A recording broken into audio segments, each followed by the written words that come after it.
Ok, Serra fait pour vous servir. À quelques jours du 8e de finale de Ligue des Champions contre Manchester United, tu vas connaître les 5 raisons pour lesquelles Paris doit se méfier. Car cette équipe a bien changé depuis le départ du dictateur Mourinho. Première raison de bien rester sur ses gardes. Car Paris va affronter une équipe en confiance grâce à son nouvel entraîneur qui a apporté une nouvelle dynamique, un nouvel état d'esprit, un nouveau style de jeu porté vers l'offensif. A changé les hommes sortis de Lukaku, rentrés de Rashford. La confiance dans le sport de haut niveau est essentielle. Car sans confiance, tu ne gagneras jamais rien. Seconde raison de rester solide sur les appuis. La série de résultats des Red Devils impressionnante. Sur leurs 11 derniers matchs, 10 victoires et un seul match nul. T'as bien compris, 0 défaite. Confiance maximum. Certes pas toujours contre des équipes du calibre du Paris Saint-Germain, mais une victoire à l'extérieur contre Tottenham. Même si dans ce match, Manchester a eu un maximum de réussite, avec un gardien en feu et un Rashford et Pogba inspirés. Et une équipe de Tottenham pas au meilleur de leur forme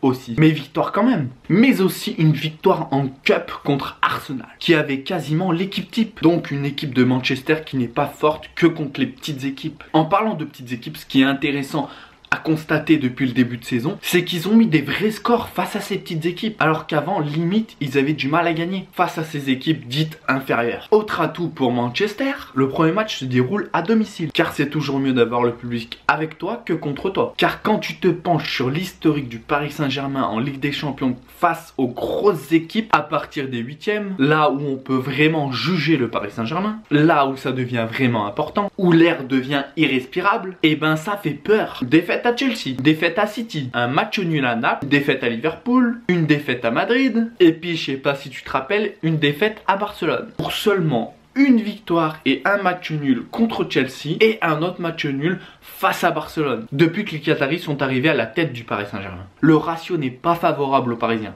Ils sont plus performants à domicile. Pour le 4e atout, forcément, il faut parler des performances individuelles. De rien, un gardien en difficulté, notamment en Coupe du Monde et en début de saison. Pareil que pour Pogba, mais depuis, il réalise des performances grandioses. Même des fois, tu peux avoir l'impression que tu lui tires dessus, mais tu peux dire aussi que le gardien est bien placé. Il fait gagner des points à son équipe, c'est indéniable. Comme par exemple contre Tottenham, où il réalise une partie exceptionnelle avec 11 arrêts dans le match.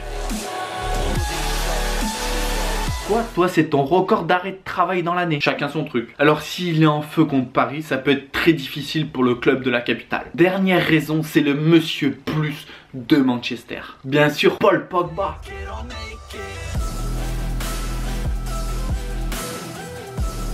Un joueur en feu, transfiguré. Enfin, un joueur qui joue, ce qui n'a pas toujours été le cas avant. Le coach l'a responsabilisé et lui a laissé de la liberté.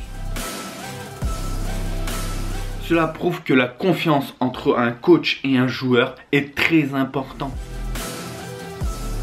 Rends-toi compte, sur les 11 derniers matchs, il a marqué 7 buts et 6 passes décisives. C'est énorme pour un milieu défensif, même si là, il joue un peu en numéro 10. Enfin, je dirais, c'est un faux numéro 10. C'est le vrai maître à jouer, le vrai meneur de jeu de cette équipe.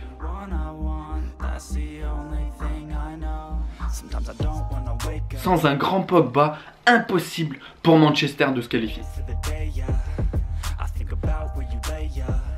Voilà, je t'ai donné les 5 raisons de se méfier de Manchester pour le Paris Saint-Germain. Compliqué de savoir qui va se qualifier. Ce que je peux dire, c'est que l'état de forme s'est littéralement inversé par rapport au tirage au sort. Forcément, Manchester allait très mal et le Paris Saint-Germain, lui, était encore invaincu en France et avait tout son effectif. Tout ce que je sais, c'est que ça va nous donner un match de très haut niveau qui mérite d'être vu. Si vous êtes sage et que vous avez bien travaillé, je vous sortirai peut-être une vidéo sur les 5 raisons de la défaite de Paris ou de Manchester. Mais ça, c'est à vous de voir. D'ici là, on se retrouve très vite pour un très gros match de Ligue des Champions.